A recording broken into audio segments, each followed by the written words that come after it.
Okay, so now that all that's out of the way, yeah, man, the contractors with the rendered reality crew was a ton of fun, and I got to say, man, um, the reason this whole thing was put together and kind of popped off was because that they play contractors all the time, and they were talking about it in our chat one day, and I happened to mention that I thought that if it ever came to it, that I felt like our community could hang with theirs in a match.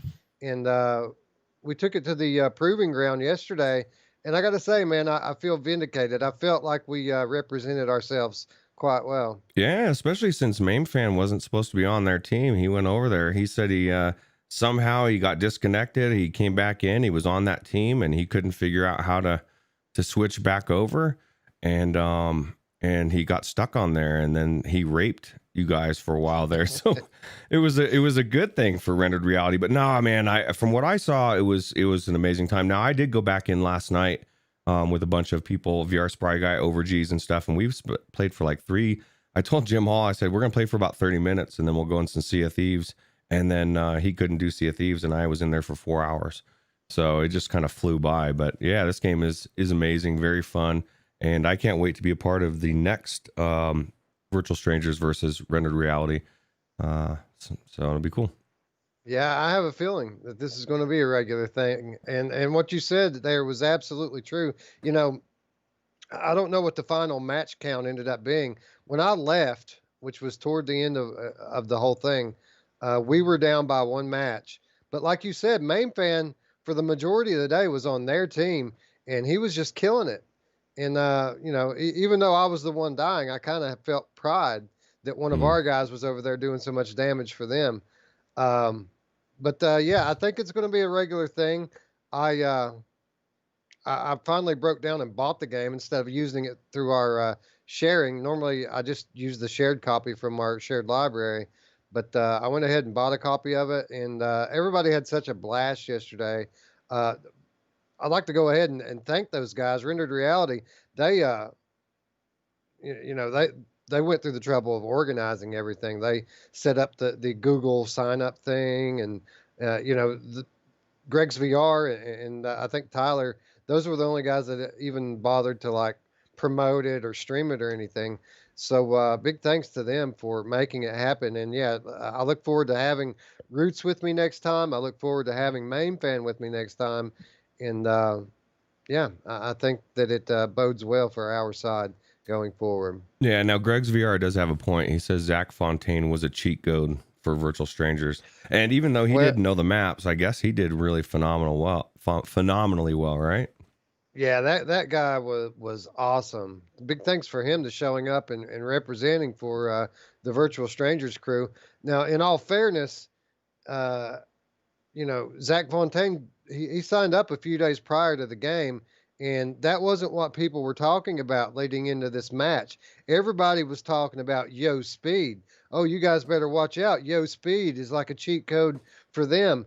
Yo Speed didn't show up, but Zach Fontaine did, and he took a few of their heads home with him. Yeah, thank God Yo Speed didn't show up because it probably would have been a completely different game. Now, I was making the argument that if Yo Speed would have showed up and Mamefan would have been on our team, I think it would have been still balanced.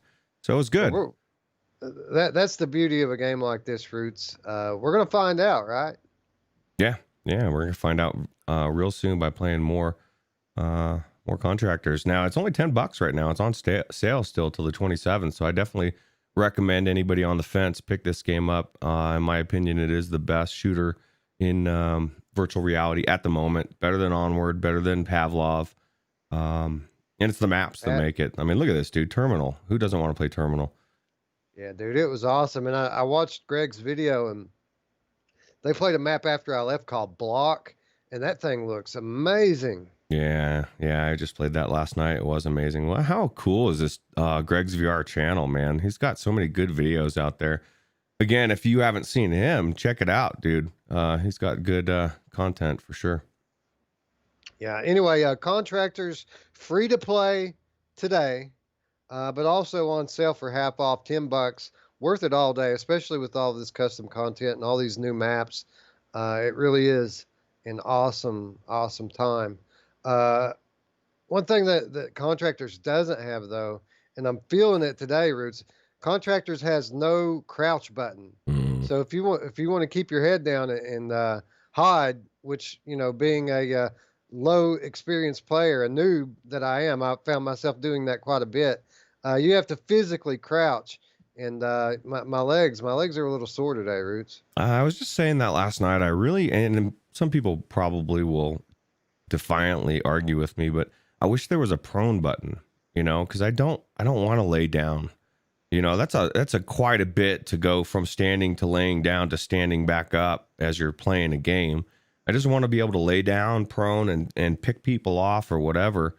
And I guess I'd have to lay down to do it. So, Well, see, that was, again, I'm a noob at this game, and I was kind of learning as I played yesterday. And, playing against those guys, they know all the maps, right? They know the spots, where to go hide, where to go snipe people at, where the spawn points are. It was funny because every time we would get a little lead, I found myself getting killed and then killed again immediately as soon as I spawned. But the way I eventually dealt with that, with my lack of experience and their lack of knowledge with the map, was by hiding in plain sight. That was when I started to become the smallest bit effective. Was when I could hide, when I could duck down in some cover and hide and wait for people to walk by and pick them off that way. But man, it's tough doing that physically over and over and over again. It wears you out, especially in the heat of the summer. yeah, well, people were talking about you last night, Wes. And they were talking about how good you were and how good you held your own for somebody that doesn't play multiplayer games. I think it was Spryer. Somebody was like, man, if he doesn't says he doesn't play multiplayer, but he sure did pretty, really good. So Yeah, I was good at hiding. I was good at putting myself in places and staying very still so people didn't notice me being there. But I think I've got 4 hours in Contractors now, maybe five, and at least two of that's just idle, waiting on the maps to download. So if that gives you any idea about my experience level here. yeah, that is something. And I said last week, I'll say it this week. I'll scream it to the devs till they fix it. But they need to adjust that downloading for the maps, because I got back home and I was going to jump in when you jumped out and I couldn't because my mods were corrupt again. Had to re-delete them again, re-download them. And by the time I got most of them downloaded, everybody was saying GG in the Discord and it was over and Roots was left out and he was sad. But so I don't know. I just think they need to fix that crap because I should be able to go into the community page just like Pavlov and download it outside of the game. So when I want to go in the game, it's ready to go. I don't have to go stand in the lobby for 45 minutes listening to Scion bitch about why Roots isn't in there yet. Oh, that was last night. But it's just a pain. So Yeah, Mepper says if I played Contractors, I think I would die 40 times for each kill I managed.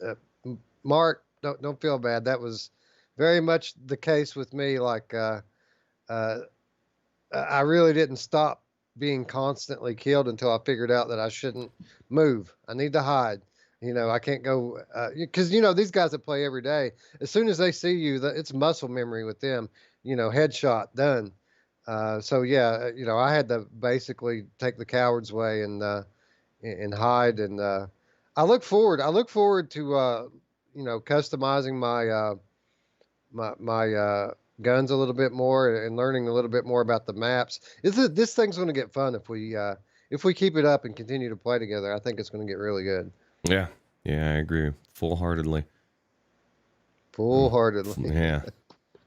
Yeah. All right. Well, I guess that's enough of that little impromptu Contractors segment there. Why don't we get into some news? And I want to go ahead and thank everyone who's showing out in the chat. Looks like Phil Yarn's here, Frank, Greg's VR, Spry Guy, Mepper. Let's see who else is here. Bitey's here, and Mamefan, of course, the traitor Mamefan, lurking as always. Chatty and Desert Drift, Slay Blaze, Scion, Revero, and Gamertag. All right. Yeah. Thanks for showing up, guys. So, what do we have to start with this week? Oh, Roots, you know, it's funny, man. It's like a periodic thing on our channel here that we come back to. Uh, No Man's Sky, ever since it has added in VR support. And by the way, we were all ready when the VR support came. I had already purchased a couple of different copies of it, ready to jump in gung ho in the No Man's Sky VR. Then it came out. I played it a couple times, quickly realized just how involved this game is, and ever since then I've been too intimidated by the commitment to even boot the game up and play it again. And you know, they're so great, the guys at Hello Games.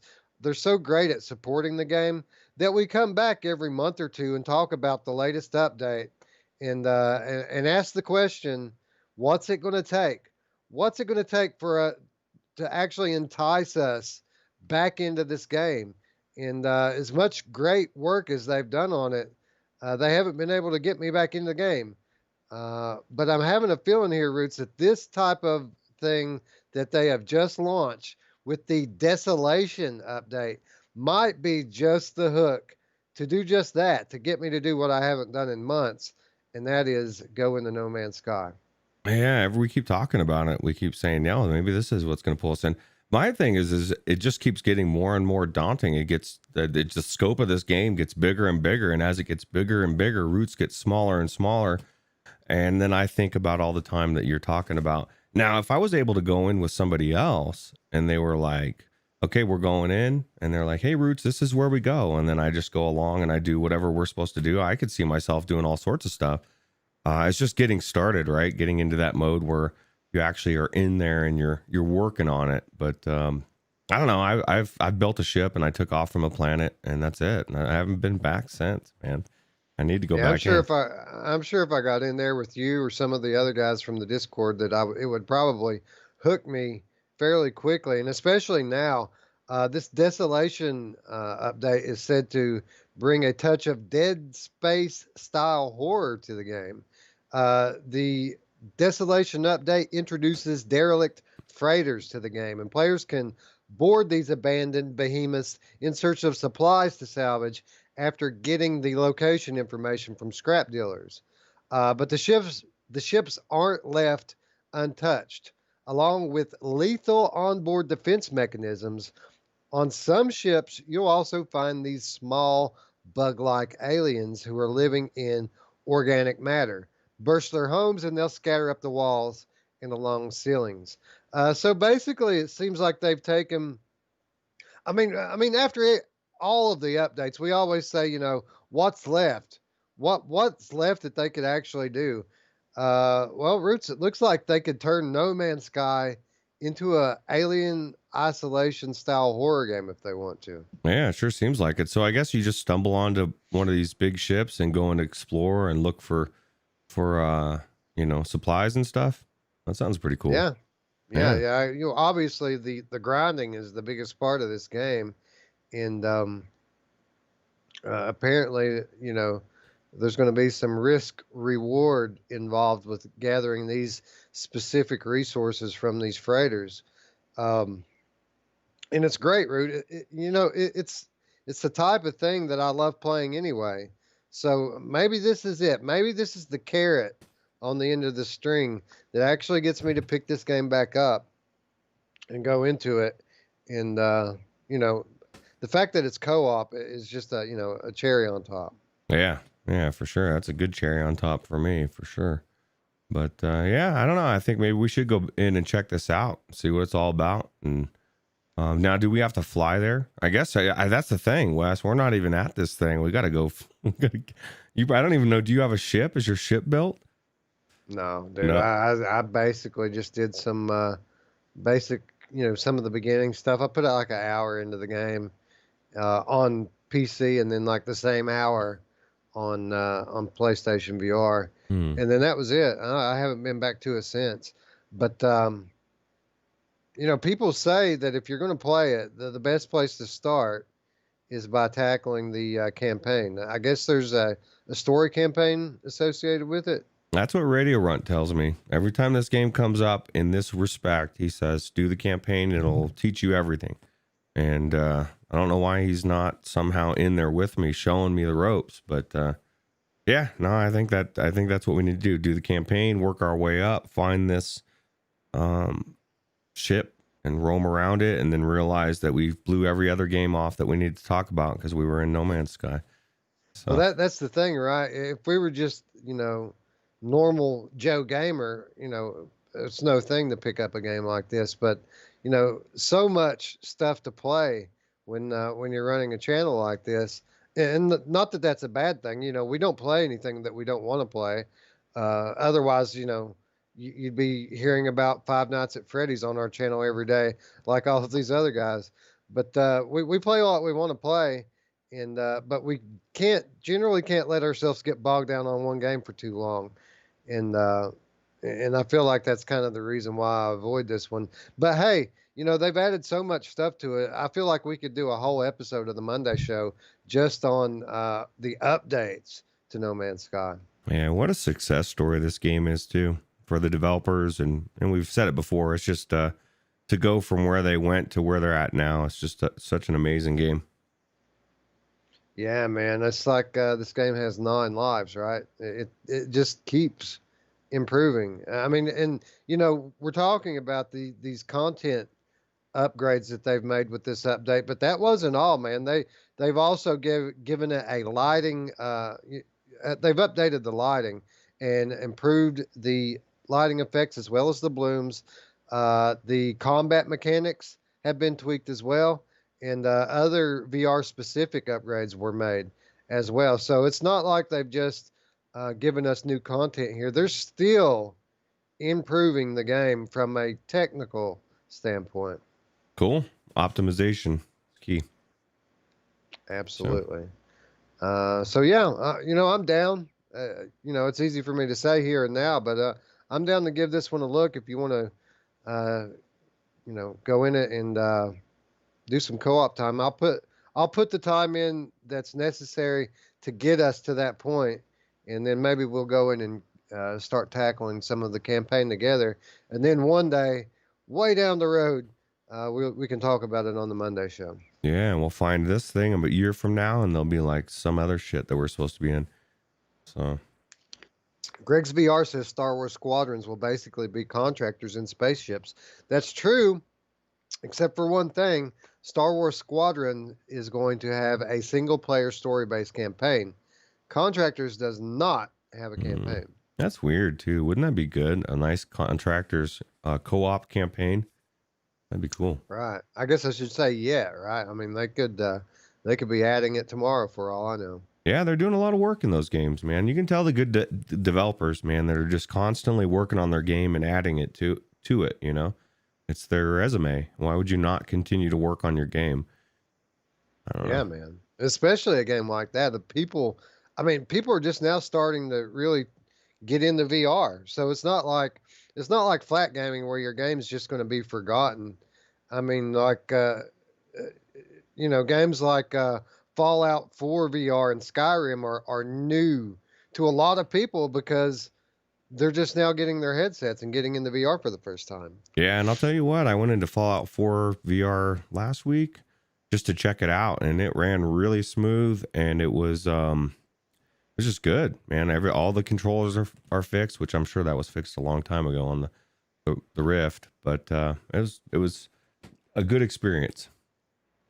Rendered Reality says Zero Caliber has a story-based campaign. It absolutely does, and honestly, me as the single player guy looking at all of these multiplayer titles, Zero Caliber was always the one that interested me. Now I haven't played it, much like all of the other ones. I haven't played it, but Zero Caliber has always been the one that really has interested me. Looks like I might enjoy that one, Yeah.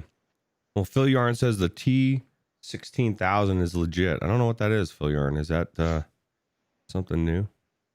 Yeah, it's legit. Knows, whatever it is. It is legit. It's legit. But anyways, speaking of grinds, the Walking Dead Saints and Sinners, uh, Roots. We talked about the Walking Dead Saints and Sinners on the Monday show last week, and we went into great detail about the progress that I've made in the story campaign on that game when we did the backlog report, and we had Gamer Chick in the chat, talking about it, and all this time, she knew that the very next day, the Meatgrinder update was about to drop, and I mean, what timing for us to talk about this game, right? And then the next day have this big giant update, drop for it. And for those of you who don't know, the Meatgrinder update adds a new game mode called the Trial, which allows you to fight wave after wave of undead monsters. The mode starts you off with just a screwdriver and enough byte coins to buy any other weapon of your choice. And as the waves progress, the walkers become faster and increase in number. So Roots, this is a horde mode like we've seen in other zombie games, but it's not just your standard everyday horde mode. You have to craft your own weapons in this, which adds a whole new layer of difficulty and strategy to how you attack, so to speak. Yeah, I'm assuming you're limited and you can't build everything, right? So you get to choose what you want to build. And I don't know. I haven't tried this yet. I know we were both talking about going into it soon, like in the next day or so or whatever. But I just think that the thought of all these zombies hoarding you is just it's appealing, especially when you're getting overwhelmed. I really would have liked that in a story mode as well, because that that we talked about that with just, I don't know, some of the best scenes are in Walking Dead are those hordes of uncontrollable stuff, right? Yeah, well, I mean, that's basically the concept here is the bells have tolled, and we do see this in the single player campaign after your watch starts beeping and the bells start ringing, but you don't. If you sit there and you try to just sit down and fight in the single player game, you're not going to last very long. Or at least I don't try it. When those bells go off, I get the hell out of Dodge. But that's kind of the scenario here. The bells have told the zombies are coming. Only this time, your crafting tables are right out in the street with you, and and the maps are actually pretty big. I mean, it's the same maps from the story campaign. So you're just running around trying to get some space, and you get the way you craft is, instead of picking up all of these components like you do during the campaign, you get these byte coins, and the better weapons obviously are going to be more expensive, but you can earn more byte coins by getting creative with the way that you fight and kill the zombies. So if you do a headshot, a decapitation, long range kills, these sorts of things get you more byte coins, which then allows you to have better weapons and last longer into the waves. You probably get some good byte coins if you take those two Wolverine claws and shove them into their skull like that guy did. That's probably like extra credit. That's kind of cool, actually. It makes you want to be creative, right? You want to get crazy. And I don't know. I wonder what is like the creme de la creme of moves. What's going to give you the most byte coins and what you can do. I know that when that person threw those swords, man, and you're getting it in the skull, I guarantee that's a good move. Yeah. So I don't know. It's kind of weird to stop and craft in the middle of all this. I don't understand exactly. I just think it's going to be bizarre, but it's cool at the same time. Yeah, and they've also, I don't know, what the creme de la creme of moves is, but I do know that they've added in a new katana weapon called Absolution. So if you want to act out being the Michonne character, you can absolutely do it now and hack these things to pieces with your brand new shiny katana. That's what somebody was telling me. The katana is the weapon to use, man. You can just slice around. I guess I would think it would be, especially if you were skilled with it. But yeah, no, this is really cool. I don't know. So there's a story and a standard. What is the difference in that? Do you know? I guess. Oh yeah, there's a new there's a new setting for the story-based campaign, and it's called story mode. So if you just basically want to go through the game on super easy difficulty just so that you can experience the story of the game, you can do so. And obviously, there's going to be a lot less crafting, a lot less combat. It's basically going to put you down to the dialogue and choices that you make. Wow. I'll tell you what, dude. I don't think it was that hard of a game. It was definitely, had some thinking, did a little bit, but I don't know that I want to do it. Usually I want to go easy mode just because I want to finish it. But I finished this game. Well, I finished it in theory. I still need to actually finish it. Oh. Yeah, Gamertag VR says, you all still looking forward to the Servios The Walking Dead? Absolutely, man. I feel like when Servios saw just how good the Skydance Walking Dead game was, they felt like they needed to focus on their strength. What do they do best, and what do they have that no one else has? And what they do best is a game like Westworld Awakening. And what they have that no one else has is the likenesses of the characters from the AMC television show. I am a huge Walking Dead television show fan.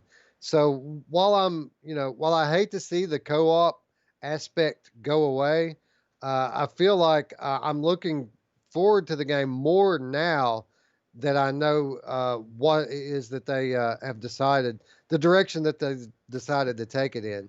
And as far as co-op goes, I have this sinking feeling that the talented people over at Skydance are going to take the opportunity here to take advantage of this situation. And I think we might get co-op from Saints and Sinners before it's all said and done. Yeah, for me it was the wording of that article we read, and when they said that they saw this game and it, kind of freaked them out, and they kind of went back to the drawing board and spent the last full year with the very only thought of putting you into an episode of The Walking Dead, and that was their goal. That was from that moment on. I truly believe it's going to blow Westworld away. As far as how good it was, and it's going to be something completely different to this. I am excited. I wanted to do co-op, but man, if I get a better story game, because they scrapped the co-op, I'll take it. Yeah. Again, I'm story-based campaign is always been my bread and butter, my favorite kind of game, even before VR. That said, there isn't enough co-op in VR.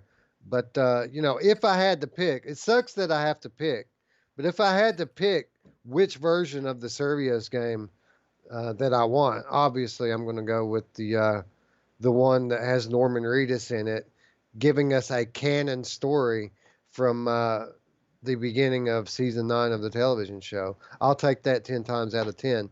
And again, I feel like at the rate that Skydance is supporting Saints and Sinners, I wouldn't be surprised to see more story content come from them, as well as a co-op campaign. So we're going to get all that, right, over time anyway, from this amazing game that we already have. And I look forward to the Servios title now more than I ever have. Yeah, it's going to be good. Just the fact that they did such a good job of, or they're saying they did a good job of working with the writers and producers, and then you've got the voice acting, and I wouldn't be surprised if there's other. I mean, they haven't said anybody besides Norman Reedus, but I wouldn't be surprised if they had somebody else. But at least I would like to. Yeah, that would be great. But even if it's just him, I mean, apparently the whole story is based around him, and it makes sense because he's kind of the new Rick now that Rick's not on the show anymore. Daryl's kind of the new Rick. So it makes sense that the story would follow him. And he's always been, open to working in video games. Obviously, he was the lead in Death Stranding. And even before that, he was set to be in that Silent Hill game that the PT demo was based on. So are you telling me Rick's not in The Walking Dead anymore? I haven't watched for a while, man. Spoiler alert, right? Yeah. I mean, last I saw, he was in Alexandria with Daryl. So Yeah, no, Rick. I think it was episode 6 of season 9 that Rick left the show, mm. and so this game, this Servios title, is going to come maybe 5 or 6 episodes before Rick left the show. Oh, So uh, Rick is present in the game, and from what I understand, at least during one scene, you're going to be you're going to be participating from the Rick point of view. But yeah, Rick's a goner. They're making movies now based around the Rick character, but he's mm. not in Alexandria anymore. Oh, okay. Yeah, and I heard you can be Carol too. Somebody said she's badass, dude, and she makes some cookies. Oh, holy crap, dude. Stonepuck Studios has returned from the dead. I haven't seen you forever, dude. Man, we are so looking forward to all 3 of your titles that you've been working on. And, I can't wait to see what's next from your studio. Yeah, for sure. But anyway, the Walking Dead Saints and Sinners Meatgrinder update is a free update that is available to everyone now on all platforms. And of course, this is available on Oculus Rift, Steam VR, as well as PlayStation VR, coming to Oculus Quest later this year. I agree. Drullo says that the gameplay with the katana looks juicy. And I was thinking the same thing. I'm going to have to go and check it out. Katana it up. We may be checking this one out tonight. And if we do, tune in tomorrow to the Monday show, and we'll probably have a few words to speak on it. Yeah. Anyway, moving on, we got some new news this week about the Microsoft Flight Simulator 2020. And basically, all that we've really learned is the release date. We've learned that this game is coming in August 18th, 2020. Now, the last time we touched on this game, Roots, we were talking about some quotes from the main guy over the project, and how VR was their top priority as far as features for the Microsoft Flight Simulator. But we have now come to learn that while VR may still be on the table as a feature for this game, it will not be present at launch. So, for those of you out there who are thinking of purchasing this game, because it does look amazing and will be incredible in VR, you might want to hold off on that until we learn a little bit more. Yeah, I want to know if, like, is there a separate mode, or are they going to add a patch? I mean, if I buy it, am I screwed? Is there a second completely separate version of it that's for VR? And like, it looks like you can see all sorts of different, like New York City, you got the well, it's the One World Tower now, or whatever the hell they call it. Does that mean is it worldwide? You can go anywhere? Like, can I fly over Wuhan, China, or am I going to get, like, they're going to put the nix on that? Because I know, like, on Google Earth, you can only go to certain places, right? Because I would think strategically, if this is, like, really is one-to-one for what real life is, who knows what people could do with this software to figure out where to, you know what I mean? Like, I could fly around New York City and check it out without having to go to New York City. Crazy. Yeah, I don't know I don't have in front of me the list of airports and cities that you can fly over, but I do know that they've published that. You can see all of the locations, all of the planes that you can fly are available now. You can see all of that stuff. And it's photorealistic satellite photography is what this game is based on. It's the most realistic flight sim that you could possibly ever hope for. And I so hope that it gets VR support in the very near future. This is just the type of game, when paired with my new headset that I've got coming up, this is just the type of thing that get me into Sims, Roots. Oh, dude, this would be the best. I mean, people think it would be weird or boring to fly as a sim, but I just think the real world is where it's at. And if you can simulate the real world in this way and make you really feel like you're flying around it, I'm there. I agree with Greg's VR though. Like, no VR, no buy. And It makes me funny every time I chuckle every time I see it, because Mamefan is like the best about telling these devs right off the bat, look, man, I ain't buying your game unless you get VR, bro. I think we need to start telling developers that, you know, that's, you don't promise that VR is your the scope of your game and then not have it. Now, granted, like you said, that's on release. I'm sure they're going to add it in there. But I will not be buying this until the VR is solidified, as far as, so we know more. Now, do we know the cost on this? Because people back in the day were saying this is going to be expensive, right? Yeah, it generally is $100, 150, something like that. Jesus. Are you going to pay it, Wes? You going to buy it? If it's got VR support, I will consider it, man, because this is the definitive flight simulator. Again, it's I mean, with the right headset and the right setup with a HOTUS, the whole deal, it's going to be just like flying, dude. I mean, it's the closest thing that you could get to actually being in the plane. And just so that we're clear here, I absolutely expect this game to get VR support. I know these guys' standards of quality. It's so high, Roots, and they're not going to release a half-assed VR feature. But when these guys release VR support, it's going to be top notch. It's going to be, you know, it's going to work perfectly the minute it's released. It's not going to be one of these jank fests that we've become accustomed to seeing, that gets patched and improved over time. I mean, speaking to the AV Sim magazine in the late part of last year, the head of the flight simulator said that the team were going to try their best to get VR support ready for the initial release. So they're working on it, Roots. They've said that they're working on it. I just don't think it's up to their standard yet. Yeah, well, I'd rather have them want to put out a good game and take a little bit longer, I guess. But I don't know.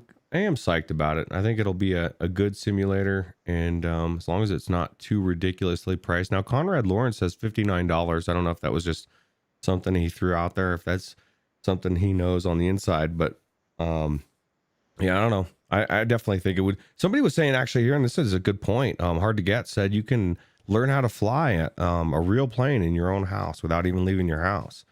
I could be a pilot, Absolutely. Wes. I could go be a pilot, bro, and do it. Onakazi says 60, 90, 120 is the pricing structure, and it depends on which version you get. Well, what's the difference in versions?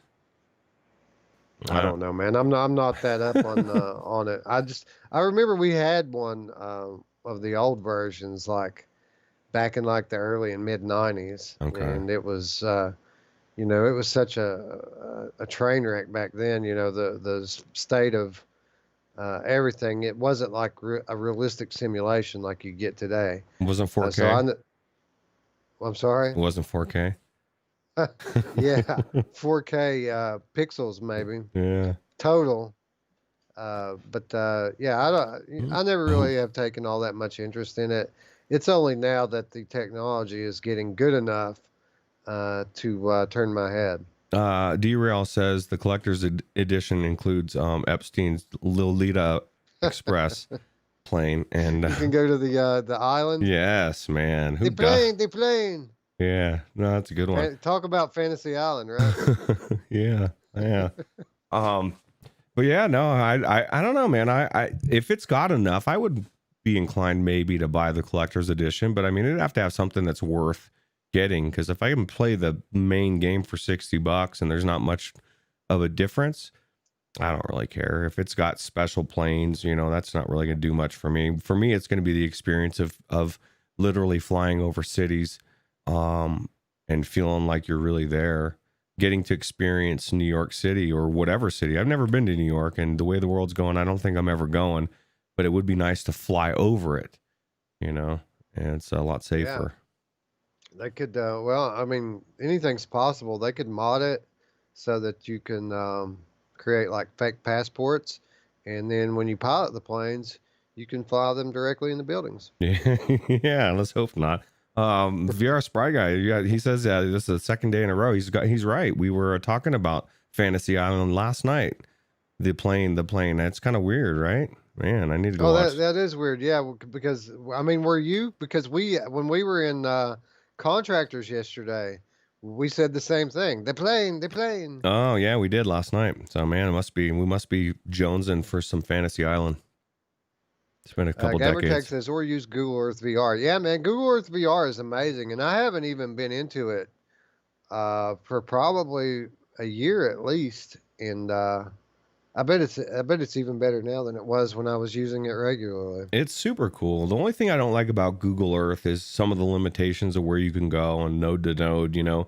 But for what it is, I've never felt so present in a picture or whatever you want to call it, as you're bouncing down New York City, down the streets or whatever, and you're looking up at the buildings.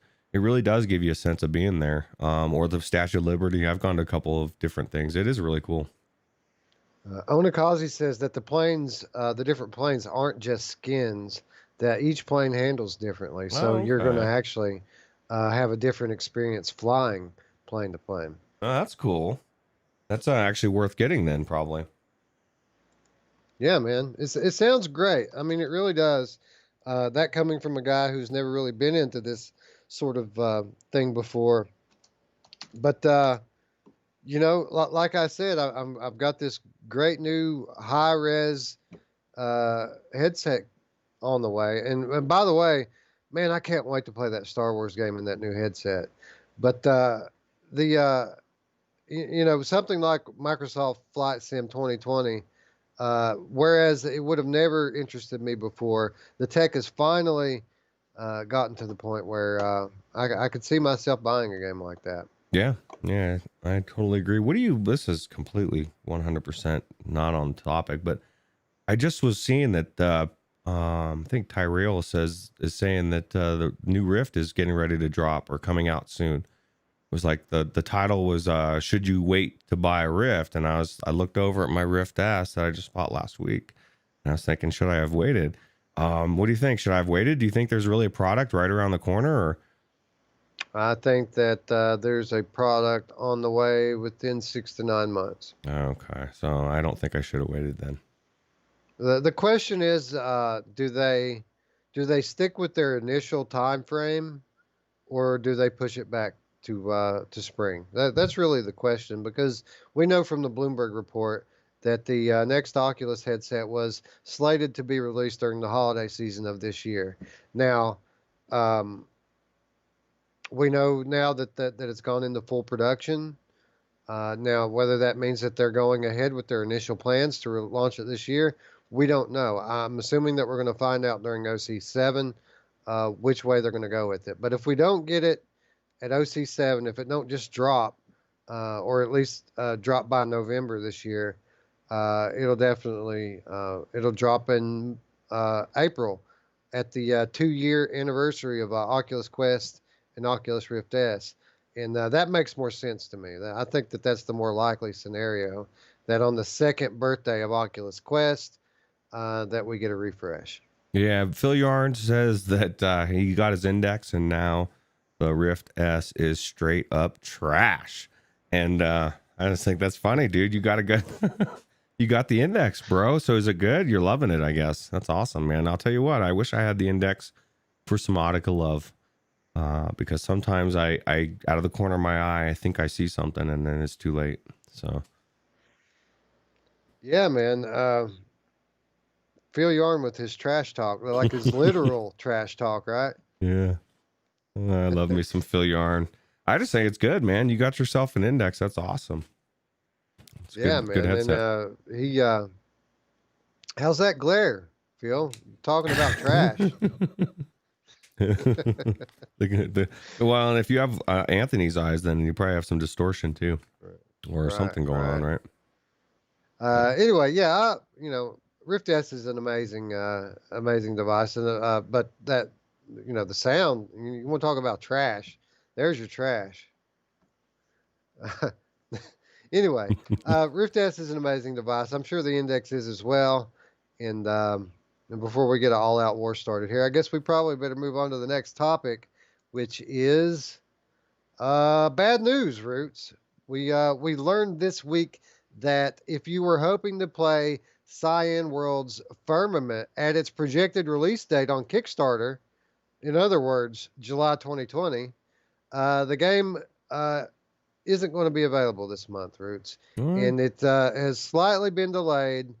And we're not going to have to wait long, though. I mean, it's only going to be another 2 years Oh, before they Jesus. ship Firmament. Oh, Jesus. Well, I'm glad I didn't kickstart this, bro. 2 years, man. That is insane, man. How long's it been on in production for a couple of years already, right? About 18 months since they're kickstarting.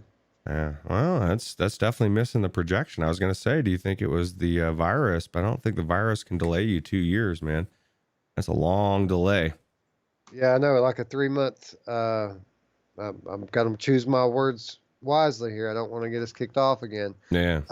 A 3 month delay due to the state of the world turns into a 2 year delay on the game.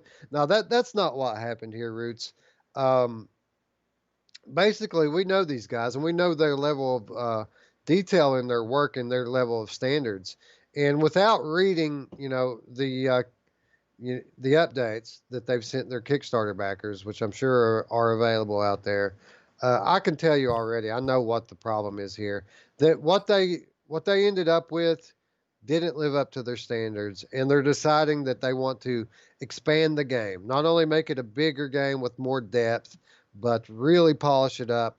I mean, this is their first game that they've built from the ground up for VR. So I got to imagine that they really want to knock people's socks off with it. Um, so yeah, I think that that's what's going on here. Yeah, it's cool. Well, maybe they can have it. Well, they obviously will have it ready for the new PlayStation 5. It'll be really rock solid, ready to take this game and play it, right? So, Yeah, man. How about Scion? This must crush his soul, right? yeah, no, he was probably waiting. I know. I still need to get back into Abduction, man. That's crushing my soul. I haven't played it for a while. Yeah, man. I've marathoned that thing for like a solid week. It's all I played, and then as often happens, the show kind of took me away from it. But I'm with you, man. I'm so looking forward to getting back into that game. Yeah, well, Mepper says he didn't back it on Kickstarter for this exact reason. He pretty much knew they were going to delay it, just from past experiences with the company's history, which is true. And they make good games. So, I mean, we should expect this, and we should expect a good game to come out in a year or two. And it does make me feel better that I didn't back this particular Kickstarter, although it is a good game.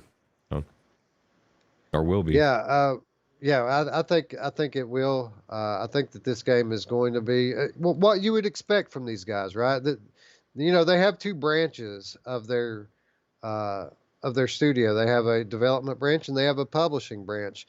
Anything that comes from their development branch has always been some of the best games that we've ever seen. You talk about Myst, you talk about Riven, you talk about Abduction.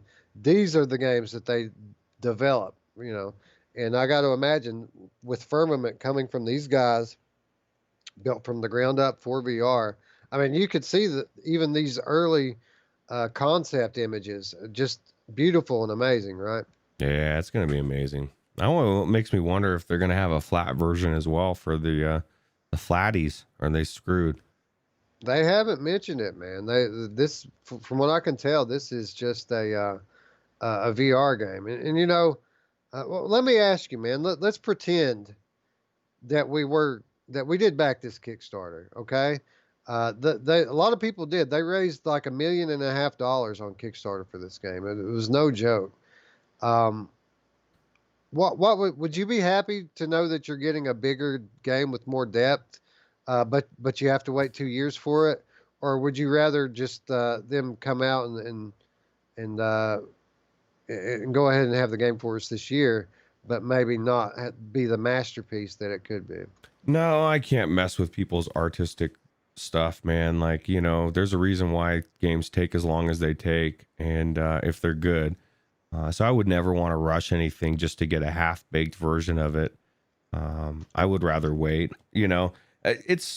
I'm kind of torn, man. With the way the world's going, I think 2 years. I'm thinking, what the hell is going to be going on in this world in 2 years?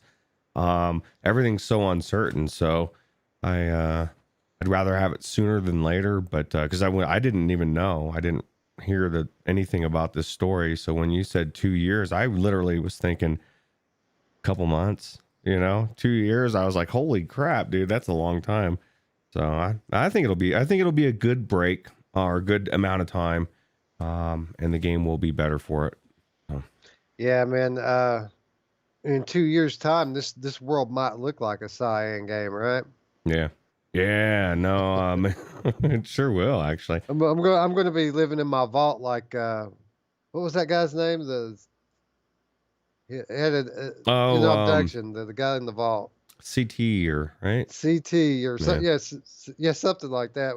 We may end up all be living in vaults like that guy by the time this game comes out. This is where I think, because I heard this again yesterday, Wes. I really believe our technology or our knowledge, they say, is doubling daily, which is insane, because it used to be like every year or whatever, that it's just exponentially sped up. I don't even know that we won't be having something directly into our brain in 2 years. I mean, I know I won't, but that I think we're I don't know what the hell to expect. There's just so much out there, and things are flying by so fast. Matty Matt 2323 says, how long has this podcast been on? Yeah, right around an hour, if that's what you mean. If you mean how long have we been doing the podcast, this is the 67th weekly episode. Yeah. But we're about an hour into it, bud. 67 weeks, man. That seems like it was yesterday. That reminds me, Roots. What time is it? It's quote time. I still don't have a quote time button.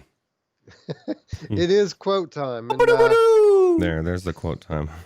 These Cyan developers, the developers of Firmament, actually gave us quite a few quotes when it talks about when it comes to their game being delayed by such a great amount of time. Quote, although there is no release date to announce today, we can tell you a couple things with some level of certainty. Firmament is not coming in 2020. And unless the stars align, which we all know happens very rarely in game development, it is unlikely that Firmament will be coming in 2021. In the late summer of 2019, the team made the tough call to take another pass at the overarching story and gameplay. You can read more about this, about why we did this, in Eric's update number 23. But the gist of it is that we wanted to build out a richer world, new kinds of gameplay, and a bigger story arc. We understand how frustrating a non-answer like this may be for some of you, but we are standing firm in the idea that it is better not to commit to a hard ship date until we can be reasonably certain we will be able to hit the date, while also completing a game we can be proud of. And I think that last phrase there is really the whole gist of this whole deal. They say a game we can be proud of, and I think that at the end of the day is what the problem is here. I think they had a beta build of the game, and they didn't feel like it was something that they could all be proud of. So they decided to talk about ways that they could improve their game. And then, these are very creative people, artistic types. And I'm sure that they had these great ideas that they want to implement. And they know that realistically what they want to do, they can't do quickly. So while I'm sad to see that we're going to have to wait for a couple of years, I'm glad to see that these guys are going to be bringing us their usual level of proficiency when it comes to their first VR exclusive. Yeah. Well, I'll tell you what, it's definitely worth it. It's going to be worth it in the end when we have this phenomenal game. And I must say that Matt just said that he missed the start because he was too busy playing Audica, and I salute you for that. That is a very well worthy thing to get sidetracked. And I was doing some Audica yesterday, actually streamed a little bit, and man, that game is good. Yeah, man, I'll never give anybody any crap for missing our show to play VR. I mean, VR is so awesome that we made this channel, we made this show. We can't compete with something like Audica, right? Yeah, we're 67 weeks in because Audica is so well. Maybe it's not because of Audica, but because VR is so good. Matty Matt says it's great with his new headphones. Well, yeah, man. How much? I mean, it's hard to overstate just how much of a difference a good audio solution makes to the VR experience, no matter what kind of game you're playing. Yeah, well, I don't have a good audio experience. I got a mediocre one, but everything else is good. So yeah, man, I feel kind of like a fool now that I bought this new headset that has this awesome audio deal attached to it. Like 1 month after I bought into the VR Ears Kickstarter, so yeah, now I've got my VR ears just for my PSVR and Quest. Yeah, you'll still be using them. And if you don't Oh, like yeah, him, you can always send him to Ruuts because he's got the Rift S sound. Yeah. And it's not. Yeah, that's what I bought him for, was for the Rift S. But I mean, mainly, obviously, I bought extra clips so I can put them on whatever headset I want. But yeah, so looking forward to experiencing everything with these new awesome all-ear headphones that everyone keeps raving about. Yeah, it's gonna be amazing. I can't wait to hear your or what you find out about the reverb. I bet it's gonna be really good. Rivero says, I'm in the same situation. Yeah, man, you could probably sell those for a profit, because if you're like me, you got in on the ultra super early bird pricing. And let me ask you this, Rivero. I was a bit surprised because when I bought into the Kickstarter for the VR ears, I thought that they included clips for every headset. So, like, no matter which headset you wanted to put them on, you could. But after I bought into the Kickstarter, they send me this thing asking me which headset I want my VR ears to be for, and now I have to pay like $15 or $20 if I want to use it on a second headset type. Did you, Rivero, did you read this the same way I did? Did you think that we were going to have a set of universal clips included, or am I just stupid? Did I read it wrong? Yeah, I didn't even see that either way. Did you put in that it was Rift S, Wes, originally, or did you have to choose at that time? They didn't ask for a choice. They said that they would have clips for each headset, and that's just kind of how they worded it. So I assumed that meant that, as a Kickstarter backer, you would get a set of the clips for each headset. Not the case. Like 4 to 6 weeks after you pay for it, they send you an email and ask you which headset you want it for. And then they send you like an order form to order extra clips for the different headsets, which, I did begrudgingly. I went ahead and I got a set for the Quest, and I got a set for the PlayStation VR. I just thought it was a little bit shady, but maybe I just, I didn't read it right. Maybe it's my fault. Yeah. Well, maybe it's going to be so worth 15 to 20 bucks when it's all said and done. You'll say, I would have paid 50 per headset. These are the best earphones I've ever had. Probably not, but. Yeah, but anyway, I mean, it's going to be good. It's going to be a nice update, even though I feel like the Quest audio is sufficient.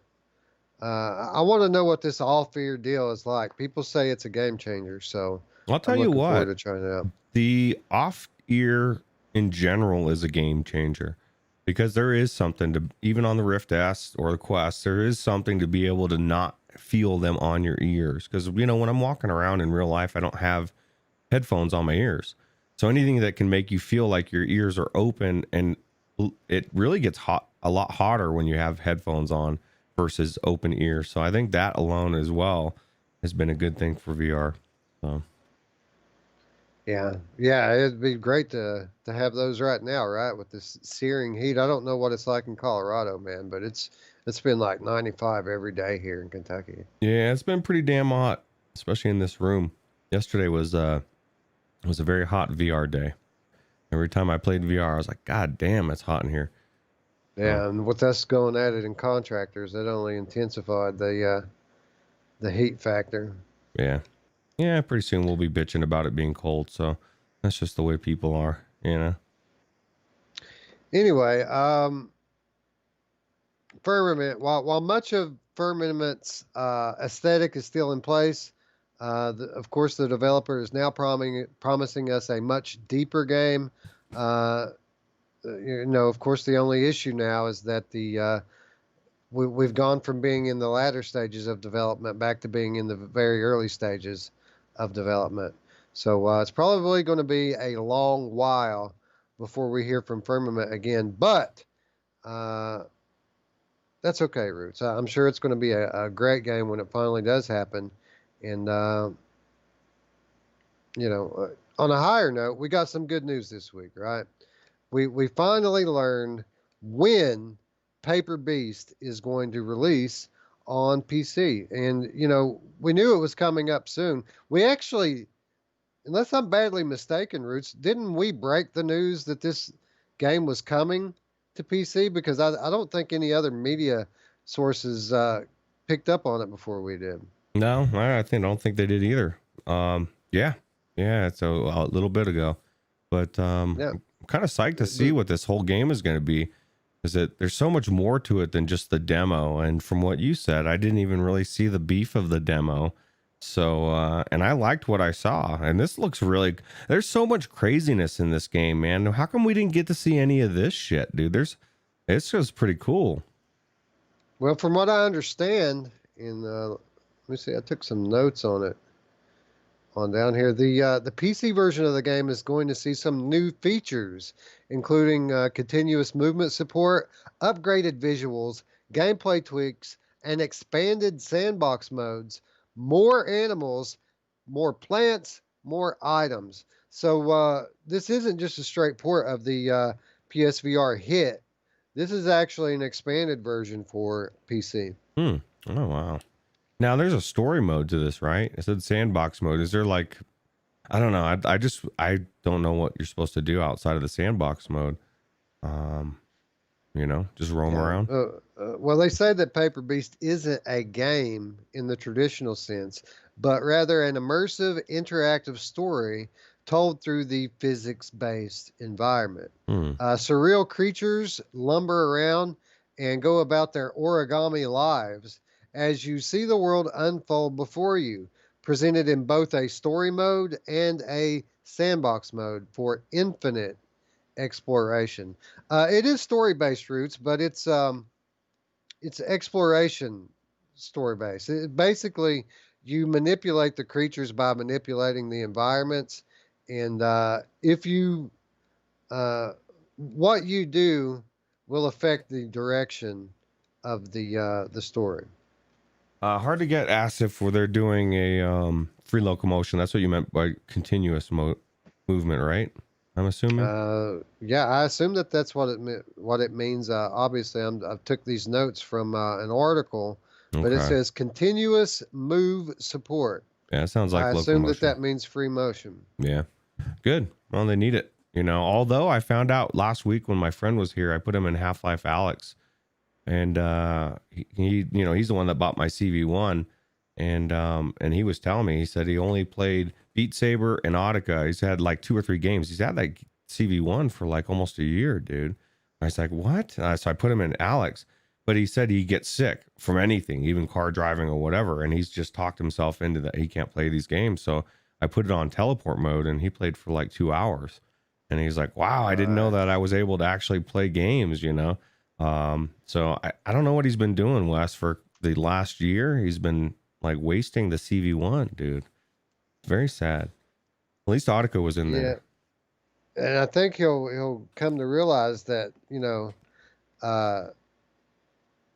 playing even 10 to 15 minutes a day is going to make his condition improve dramatically. I mean, it's good that you found an experience for him that he feels comfortable in, because now he can play through that game. And then, after that, he can even start in on some of the custom stuff.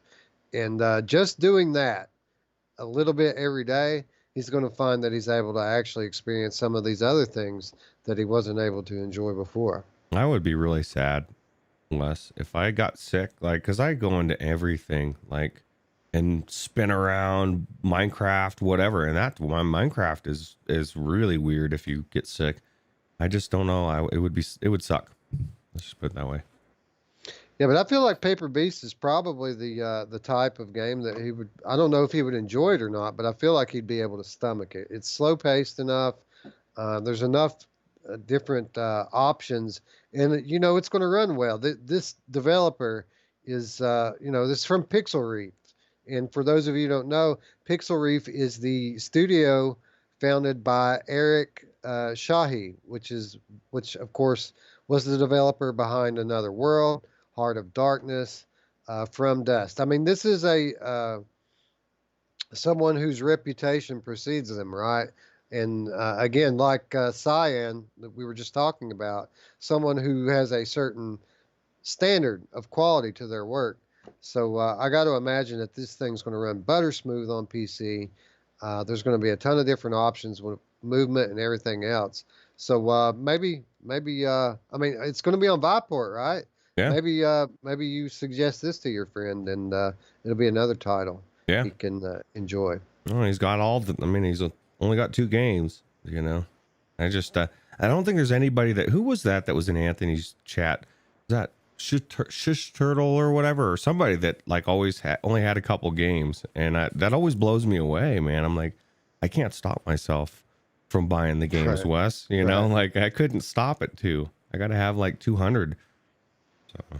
Yeah, man, I've been rolling around trying to decide what my next. I want to buy a Quest game and like another one, but I can't decide whether or not I want to get Coaster Combat or 11 Table Tennis. No, like I really want to play some ping pong. If you don't get Coaster Combat over ping pong, I'm gonna be very upset because I want to play the freaking Coaster Combat and I can't. Roots doesn't have the hardware for it.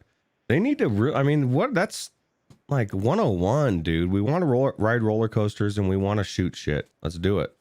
So. Yeah. Well, honestly, though, I mean, even though I like the concept of the Coaster Combat better, I think 11 Table Tennis might be an actual better game, if that makes sense. Yeah, maybe. But I mean, can't you play that for free on the PC? At least try it. Or have you tried it before? I thought one of us owned it. 11? Does 11 have a demo? I didn't think it did. I thought, well, one of us has to own it. I'm sure Mamefan owns it at some point. Somebody has to own it. I don't think so. I don't think we have this one. I'll check it here. Well, no, I'm not at my, I'm not logged into my account, but I don't think we have that one. Yeah, it's right there. It's under Mamefan's account. We do have 11 Table Tennis. Yeah. Seriously? Yeah. Check it out. Oh, I thought we had like the other ones, like VR Ping Pong Pro or Racket Fury. I didn't think we had 11. Yeah, no, my thing is whenever I doubt, or when in doubt, I just check Mamefan's list, and usually it's in there. And talk about somebody that owns a lot of games, well, right? I guess that narrows it down for me then, doesn't it? Yeah. Unless it's I thought maybe it was a Quest thing. Maybe it'd be a better Quest game type of thing. But I just know the Coaster Combat, you can't play it on anything else, right? Yeah, I'm pretty sure. Well, I mean, you could, if I had a Go, I could play it on that or like a Gear VR. See, that's my whole thing with that. It's kind of like a rehash. It's right. It's one of these things that just had its 6.5 added into it, but I don't think that they've redid the levels or anything. It's still the same game. Yeah, I wonder. But yeah, well, maybe we'll see.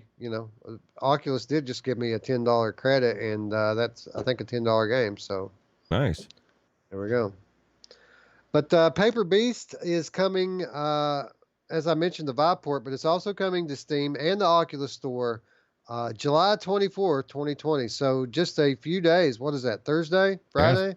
Yeah, what's the cost on it? $20? Or is it $30? I think it's a $30 game, okay. Honestly. But again, it could be one of those cases of the PlayStation tax, right? Because it was $30 on PlayStation.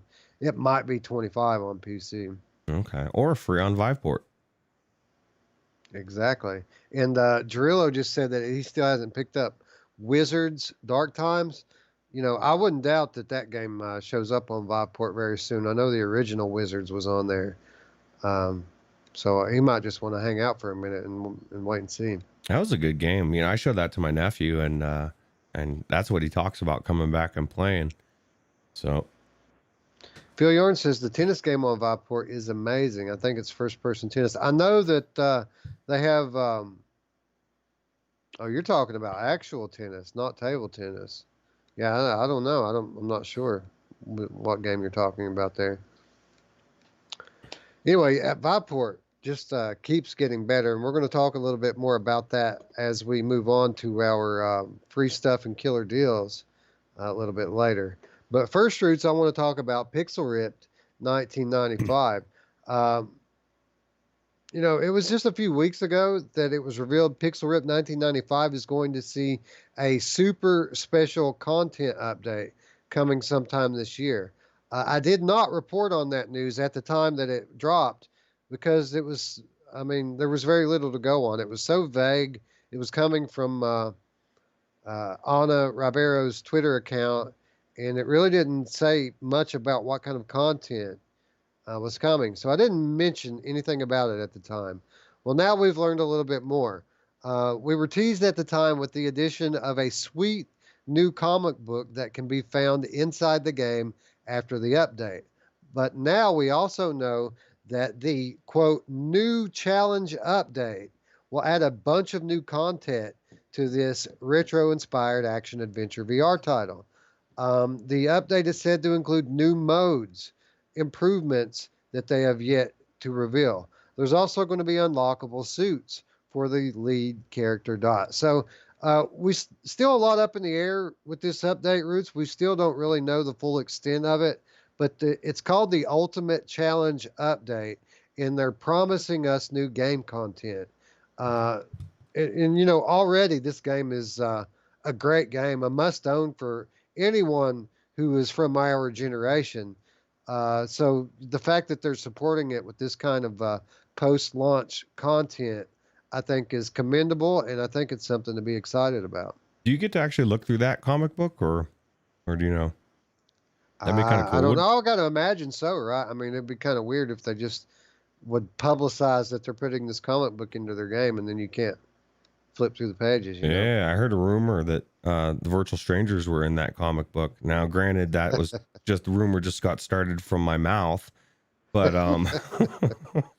no, yeah. It'll be interesting. I'm kind of curious to see what's in there. And I don't know. It's exciting that they're still adding to it. And like you said, the game is already a must-have for anybody that loves that genre of game. And I've said it before. Both of their games are so unique. And I've never played anything like it in VR or out. So. Yeah, man, it's one of those things. We always give bonus points to those who have unique ideas, and that's all that Arvor has, right? Everything they do, even the line, was so different than anything else that we've tried, right? Yeah, leave it to Chris Richardson to save me with the no video. There's no loop on there. Just got it going there. But yeah, it's one of those things. So yeah, that's again another one of those things where it's good to be live, right? Because if we weren't live, this would be the part where I had to go download some kind of edit something, a trailer or something to overlay over the whole picture, right? Yeah. Yep.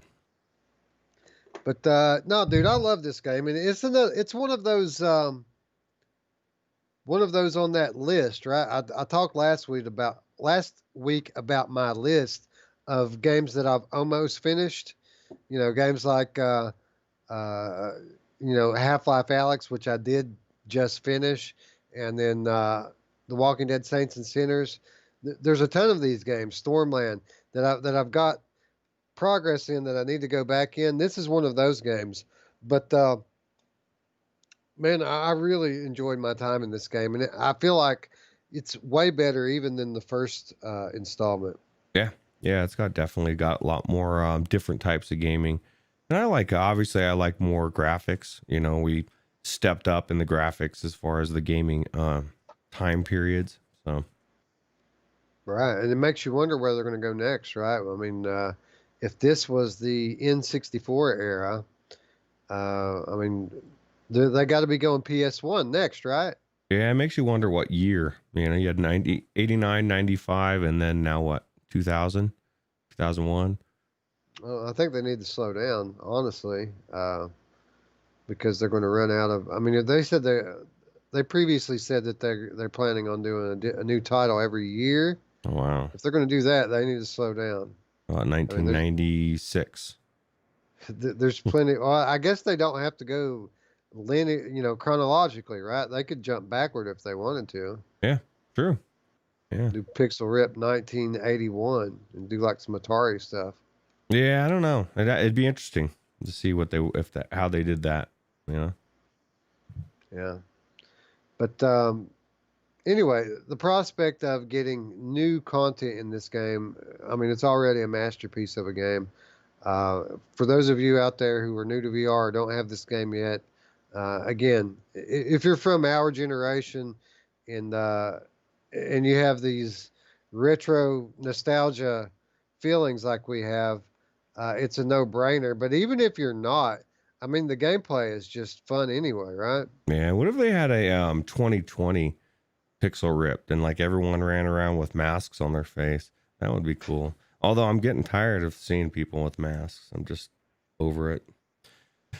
I don't mind it, man. I understand what. Never mind. I'm not going to go down this road. Yeah, we're not. We'll leave that for a money show or something, right? Yeah, that's a different show. I see both sides on that one, and I'm going to leave it at that. And I guess that's going to wrap up our news this week and bring us into our weekly reminders. And we're going to start off our reminders the way we do this week and every week by asking you all to please help support these developers by going along with us right now and wish listing some of these games that we talked about today, or maybe even another game that we didn't talk about that's been on your mind, something you've been thinking about. So what have we here, Roots, that we can go and wish list that we don't have already? I mean, Firmament probably doesn't have a page yet. Paper Beast, I think I may have already wish listed. Yeah, Pixel Rip's already out. Flight Simulator, Meatgrinder, we have it. Yeah, there's slim pickings today, man. Is the Flight Simulator on there? Oculus, and I'm gonna go on Oculus and wish list the Paper Beast if it's on there, because even if I have done it on Viport or whatever, I haven't done it on the Oculus store yet. So again, we do this to as an easy way to support the developers, not only by letting them know that we have interest in their game, but by letting the platforms know that their game has interest as well, so that they know which games people are interested in, which games to promote, which games to focus on. I mean, obviously, it means a lot to these developers that we favorite and wishlist their games, because if it didn't, they wouldn't constantly be asking us to do it, right? I mean, every time you see one of these advertisements or promotional material for these games, it asks us to please favorite and wishlist their game. So that's what we're doing here. We're doing this to try to let everyone know that I want to play Paper Beast, Roots. That's what I was trying to do, but Flight Sim's not out there. I can't wish list it. At least it's not on Steam anyway. Paper Beast is listed on the Oculus store, so that's what I'm doing. Is it on the Steam or no? I would imagine so. If it's on Viport and Oculus, then surely it's on Steam as well. Okay, I'm gonna check. Death Stranding. You're gonna get it? No. Yeah, man. PD. By the way, shout out to PD in the chat there. PD's been trying to get Death Stranding running on Vorpex and failing miserably at it, but we do appreciate his effort.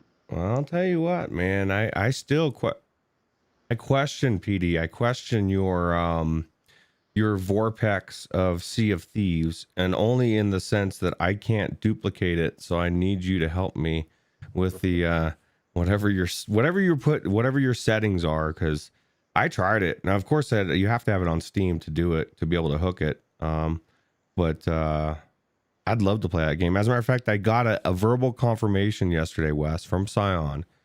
He said, if you can get the settings from PD to where it'll run good, I will play Sea of Thieves in Vorpex with you. So And we'll Awesome. see if that happens or not. Yeah. Well, I mean, have you tried some of the avenues that I've put you on? Like, I think Stereo 3D Productions, they do very detailed tutorials. No, I don't know. I'll have to check it out. The thing is I don't have patience for tutorials too much. You know. Well, I mean that's the best you're going to get. Even if PD gives you the instructions, you still have to follow them. Well, but he can. I just want somebody to say change this, change that, and then it works. And some of these magic, magic Vorpes. Well, some of these tutorials, Wes, they'll like. It's like you got to go through a 45-minute video of a bunch of stuff that's not like people repeat themselves. I mean, not everybody should be doing tutorials. I mean, there's a reason Roots doesn't do them because I'd probably repeat myself. But sometimes people just need to get to the point. Let's do it. Boom, boom, boom, boom. You know, don't hem-haw for 45 minutes talking about it. You know. You see, I'm just the opposite. I appreciate these highly detailed tutorial style videos that do repeat things a few times because that I like to learn as I do it. I not just follow the recipe. I like to learn what I'm doing. I just want it to work. Okay. Right. Well, exactly. Matt 2323 says, "Have you got Dreams on PS4, Wes?" Yes, I actually picked it up when it was in the creator's beta. Because I knew that this day was coming, right?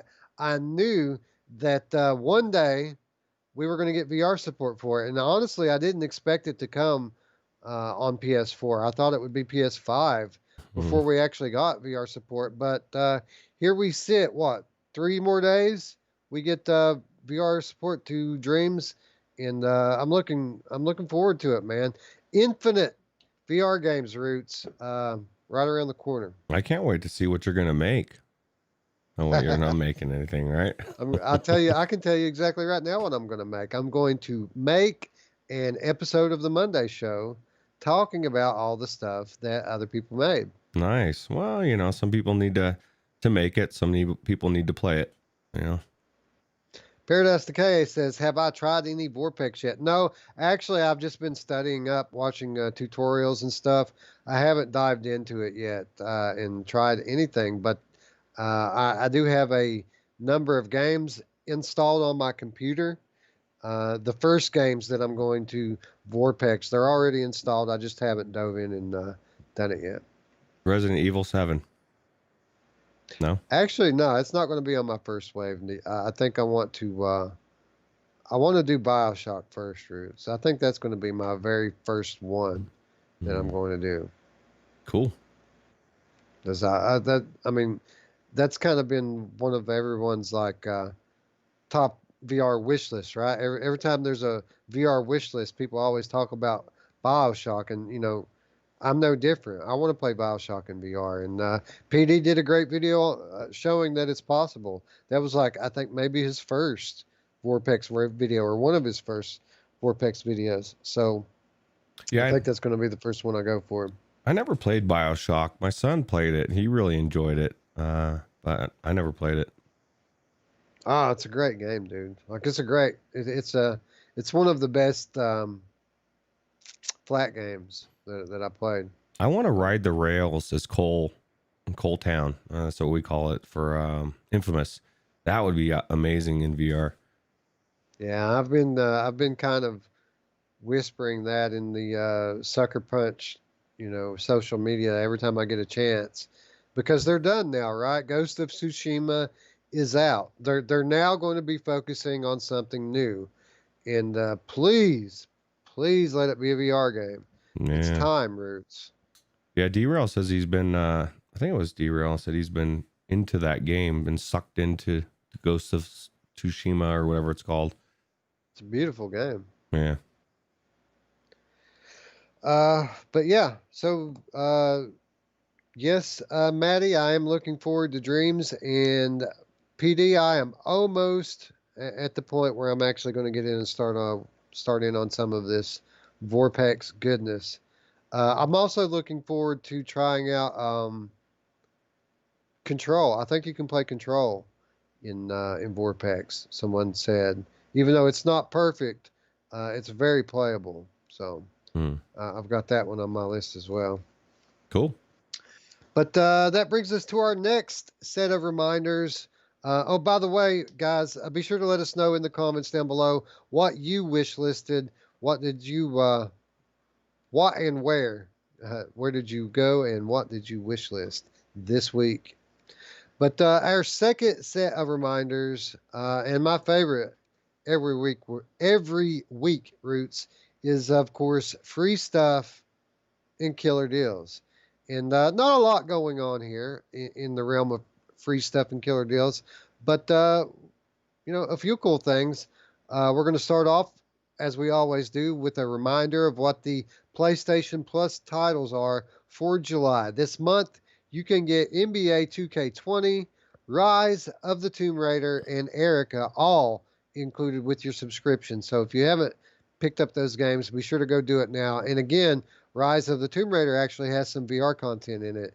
So be sure to get that one if you don't even if you're not interested in the flat titles, you should pick that one up. Cool. Epic Game Store is giving away a game called Torchlight 2. I don't know a lot about this game, but again, free's free, right? Yeah. Free is free. Free is always good, especially when it comes to video games. Right, exactly.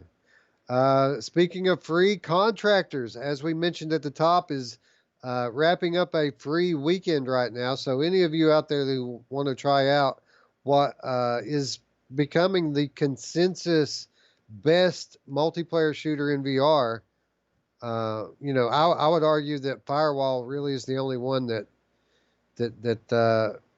can hold a candle to it. You can play it for free right now, but just today. You can pick it up though for half off, only $10, which is what I did, even though I had access to it already in my library. I just went ahead and dropped the $10 because I have a feeling, Roots, that we're going to be going to war. Yeah, that's a good point. We're already going to war. That was the start this weekend. It's already begun, hasn't it? Yeah, it's fun too. And then also on Steam, and I thought that this would be a good time to remind people that No Man's Sky is half off. So you can pick up No Man's Sky for $30. And, if this most recent update that we talked about earlier, the Desolation update, if you're like me and this kind of dark stuff really intrigues you, entices you, now might be the time for you to pick up a copy. I mean, it's an amazing game, obviously. We don't play it as much as we should, but it's not because it isn't amazing. It's just because of the time-consuming grind that game requires. Yeah, it's just daunting for Roots. It's a lot of stuff, man. It took me like hours to build my ship and fly off that planet, and then I got lost. So. Gamerchick says, by the way, I used the term pancake game in our Discord, and people loved it and had never heard the term before. Really? I said I heard it at Virtual Strangers, loved it, and stole it. So not only is Gamerchick enlightening her whole Discord of the common VR vernacular, but she's throwing some shine our way. Thanks a lot. Appreciate it. Yeah, we do appreciate that. Now, Chris Richardson just said, anyone notice the Oculus PC check tool has been discontinued? That's odd, right? That is odd, but I mean, to be honest, I mean, there are not a whole lot of there aren't a whole lot of computers out there now that can't run like original Oculus Rift, and the problems, the kind of compatibility issues that Rift S has, that PC check tool didn't check for anyway. We're talking about DisplayPort issues and USB issues. Those are the kind of compatibility issues that Oculus has now. Maybe they should come up with a new tool, right, that checks for that kind of stuff. Maybe they need to fix their crap, dude, because the USB swapperoo, I'll tell you what, it's a good headset, but it's definitely finicky sometimes. I don't know if the other headsets are like that or not, but Oculus is my only experience as far as that goes. So Greg's VR says, what tool? There used to be a tool on the Oculus website where you could go click a button, it would scan your PC and then tell you if you were VR ready or not. And basically all it did was just read the information from your CPU and graphics card and compared it to their minimum spec. Yeah. So it really was smoke and mirrors tool anyway. It really wasn't. It didn't do anything substantial. Yeah, how many times have you seen in Reddit somebody being like, dude, what the hell, man? The tool said my computer was VR ready. And you're like, well, sorry, bro. Like, you don't have a display port, dude. Like, it is. You just have the wrong VR, bro. Yeah. Yeah, it's bizarre. It's definitely very weird for sure. Rivero says, I really hope the G2 doesn't have the USB issues. I hope so as well, but I wouldn't count on it. This is technology after all, and you know how it goes. Yeah, Matt, I have to for the Rift S. Most of the time I have to, if I restart my computer or like if I come back, I've got to, at minimum, I've got to restart the software. Every once in a while, I'll check the devices and everything's green, and I'm like, ooh, sweet. This is a first. But I'll tell you what, the CV1 had a lot more issues. It'd be like one of your sensors is not working, and then the next time it's a different sensor, and it just, yeah, man, it's too much. It's because if you want to run with 3 sensors, it would always overwhelm your USB controllers. I mean, even my computer, which I designed with that in mind, knowing going in I'm going to need extra USB ports, it still would give me problems from time to time. Yeah, I ended up having to turn the power, set it to where it won't, I don't know, you have to do some kind of thing for the power supply or something to where it doesn't shut itself off. Because you start having them like disconnect and reconnect, and it can get really crazy. It was a nightmare. I'm just glad Phil Yarn says trash. Yeah, well, I'll tell you what, Phil Yarn, I'll meet you behind. No, just kidding. The Index is an amazing piece of hardware. Is it worth $600 more? You would say yes, and a lot of people would. I don't know that it is, but that being said, I wish I had your audio, and I wish I had your FOV. So. Yeah, Stonepoke Studio says he's got to unplug my Rift S at least 3 times a day to get it working. Yeah, it's kind of the normal thing. And even though it's not as often as that, Oculus Link is kind of the same deal. Every now and then you've got to plug and unplug and reboot. It's just the way the Oculus stuff works. Yeah. Because there's nothing safer than unplugging and replugging a USB into a running computer. Then nothing bad could ever happen doing that, right? That's what I'm afraid of. One time I'm going to short it or something and fry something. And Rivero has a good point there. He says he uses the Oculus Tray tool to reset the software, and it works without replugging the cable. And that's what I was telling you the other day when you were having it. Mm-hmm. That's the way I always dealt with it when I had a Rift S, is there's that reboot button, right? And it keeps you from having to go through all that. You can either do it through the tray tool, or you can do it through the actual Oculus software under beta. It's got a restart button there, and I'll use that as well. But usually I try that first, just because I don't want to unplug and plug into something that's running. It's just right. Doesn't always go well. I made myself get in the habit of using the tray tool, because the tray tool settings don't apply unless the tray tool is open when the Oculus program starts. So if you start Oculus first and then open the tray tool, the settings won't take effect. So I always got myself in the habit of using that restart in the tray tool to make sure that the super sampling and whatever else I had set up was actually going to be in effect. I like to stop the process as well through that tray tool. So when you look over at your headset, it's got a red dot, and you got to physically restart it or hit play on it, because it's the only way I've found that it will 100% not drain my Rift S batteries. Because if it's shut down, if I've manually shut it down, it can't be running. And I don't care if those controllers say sleep or not. I used that CV1 for a couple months, and I replaced the batteries once, and I've already replaced the Rift S twice.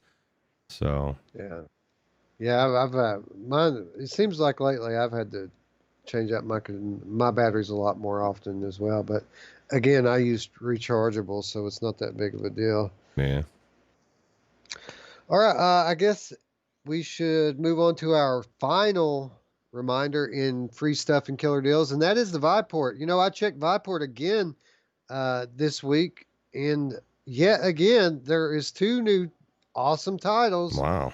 in Viport, and they've been adding it like weekly lately, right? Yeah. What are the titles? Because I didn't even. It's been a while since I've been to Viveport. I need to get back into the habit of going there.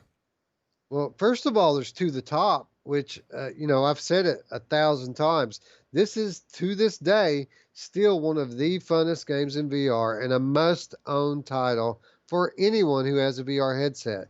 To the Top is amazing, and it's just awesome that you can get it for free with Viveport Infinity now. It is, and I feel bad. I feel like I'm wasting. I don't have rechargeable batteries, Wes, and Overg says it's a must for the Rift S controllers, and I'm starting to realize I did get some Duracell Optimal batteries, or Optimum. Does that count? I like to throw my batteries away. I feel like I'm rich. Like, you know what I mean? I'm just throwing it away.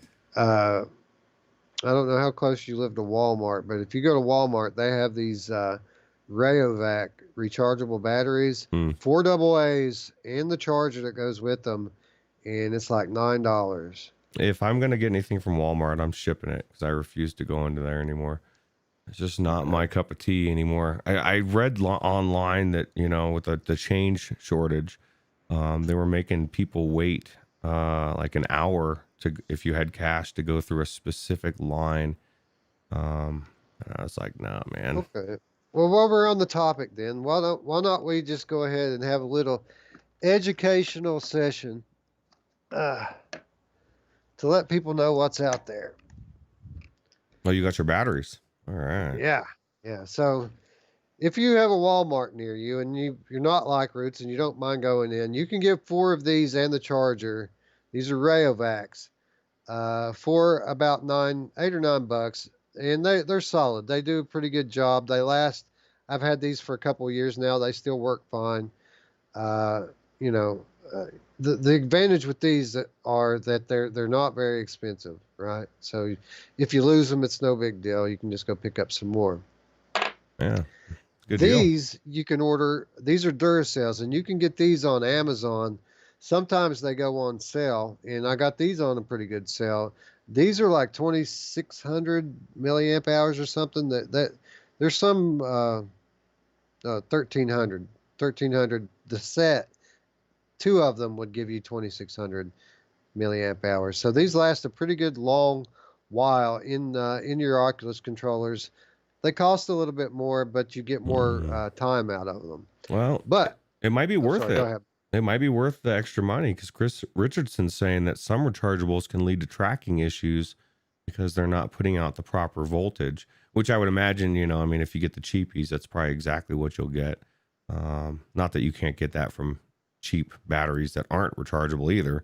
Well, I can say for these 3 kinds of batteries that I'm showing you guys, I haven't had any issues with any of them when it comes to stuff like that. Now, the best batteries that I've tried, rechargeable batteries for VR controllers, are these Panasonic Inaloop batteries, and you can get these on Amazon as well, and they do go on sale from time to time.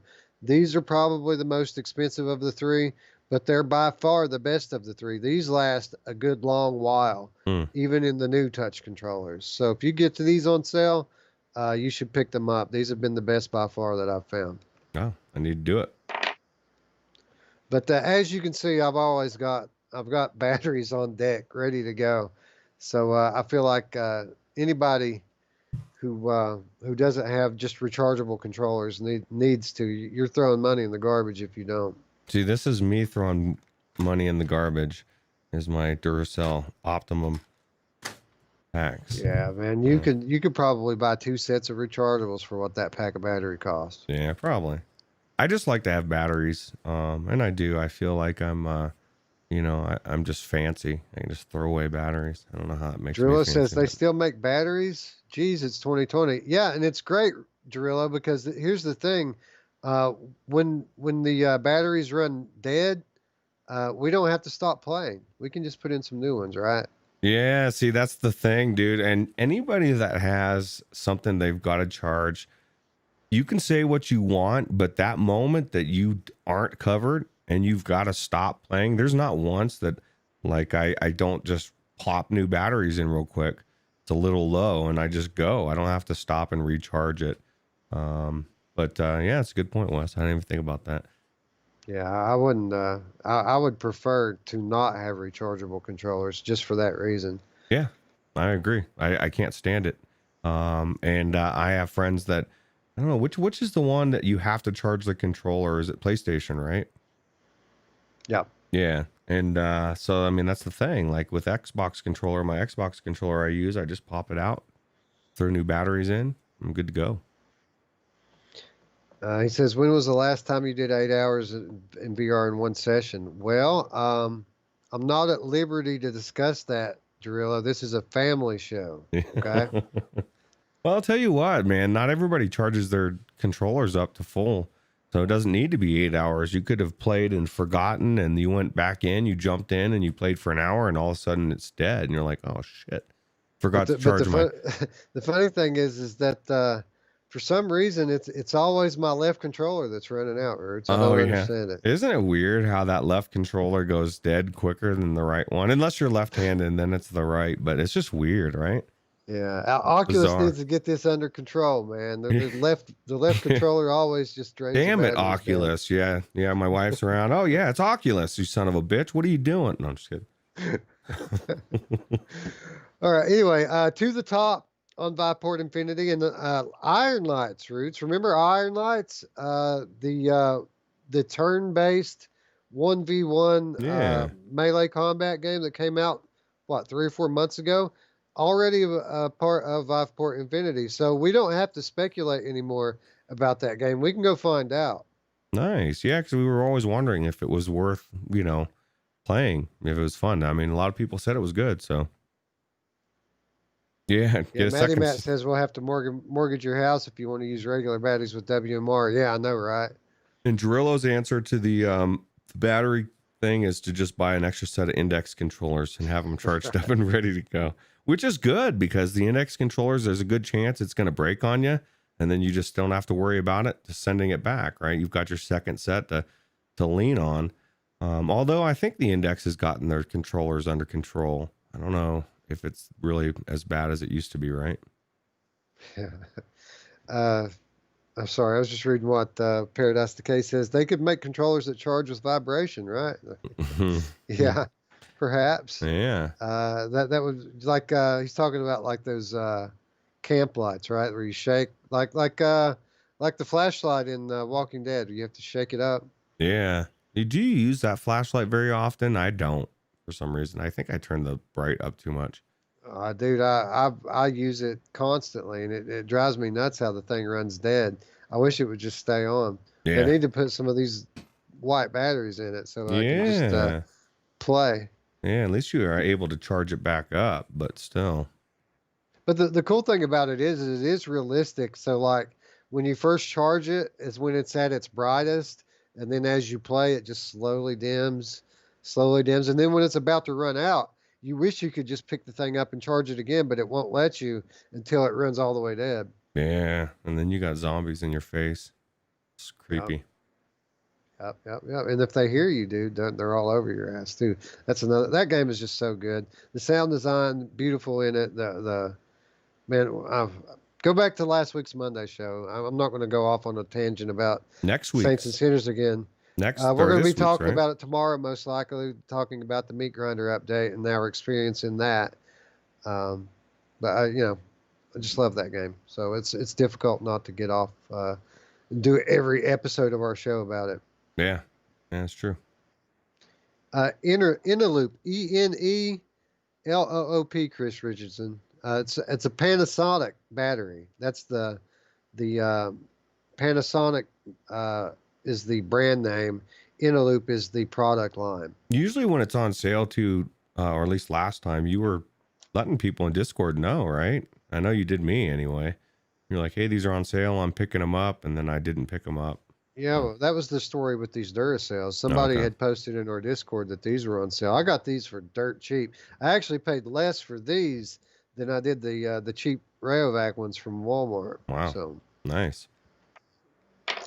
And the Duracells are supposedly have a higher rating than the Panasonic ones, but the Panasonic ones they last longer. So, oh, never mind. These are 1900 milliamp hours versus 1300 there. That So makes sense. I guess I was mistaken about I that. heard that the Cosmos controllers would use a lot of battery if they weren't plug-in, right? Those are like a friggin' mag light. So Yeah. you can knock out home intruders with those. Yeah, I'm surprised they haven't fixed that yet. What a crappy controller. Yeah. Well, I'm not going to get off on them again. I think that they've had their share of misfortune this year, and they finally got a good product now that they've updated and did lighthouse tracking. So I'm going to quit being mean to them. Yeah.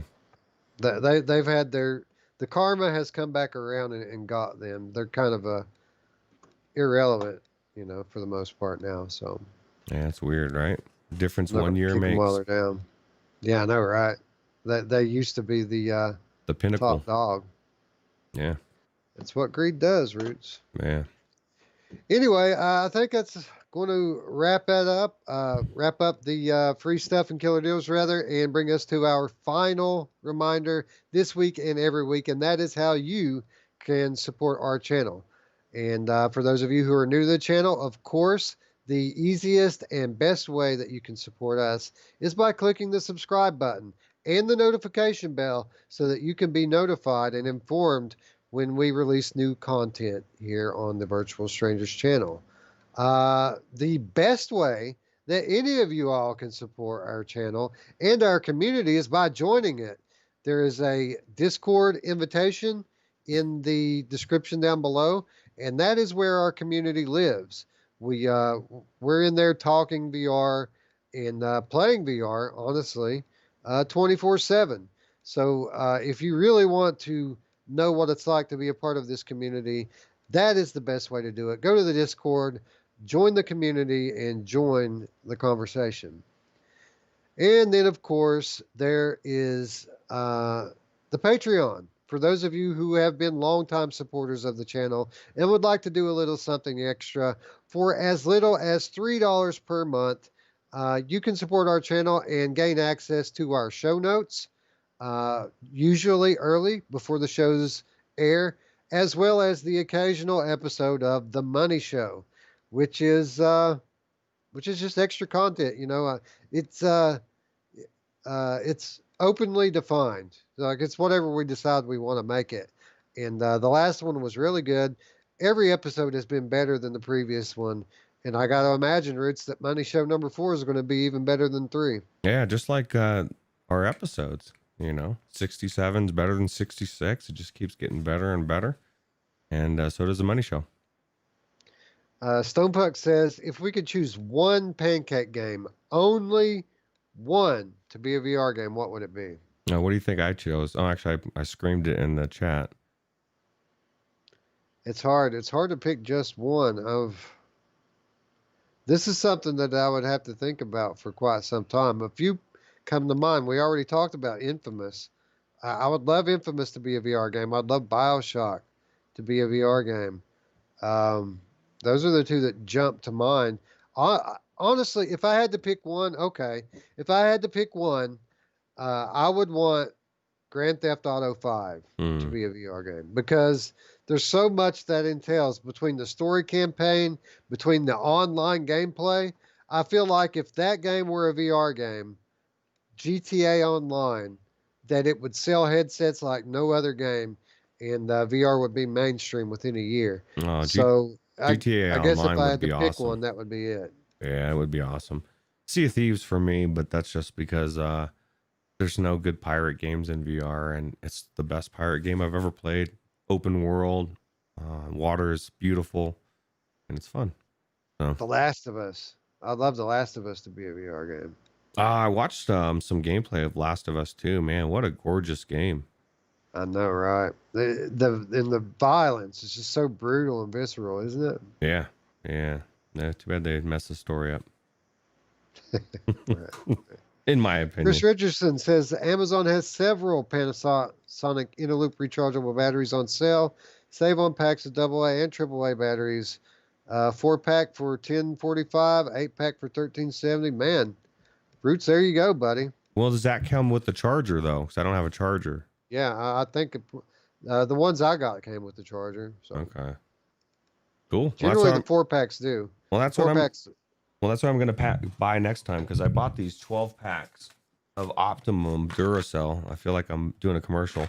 For like $10 a piece for 12. So it wasn't too bad. You know, it's like less than $1 a piece. But I mean, if I could get rechargeables, then I wouldn't have to worry about it. So Chris Richardson says he'd choose Borderlands with co-op. That's a good one. Parappa the Rapper says Derail.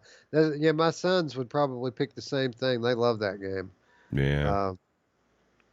Yeah. GTA, we've got some Left 4 Dead. That would be a good one, right? Left 4 Dead. Yeah, it'd be an amazing game.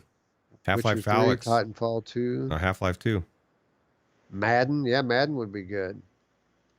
Yeah, I don't know if Madden would looks hold like up. looks like the community's hungry for another Wishlist episode, Roots. Yeah, I think so too.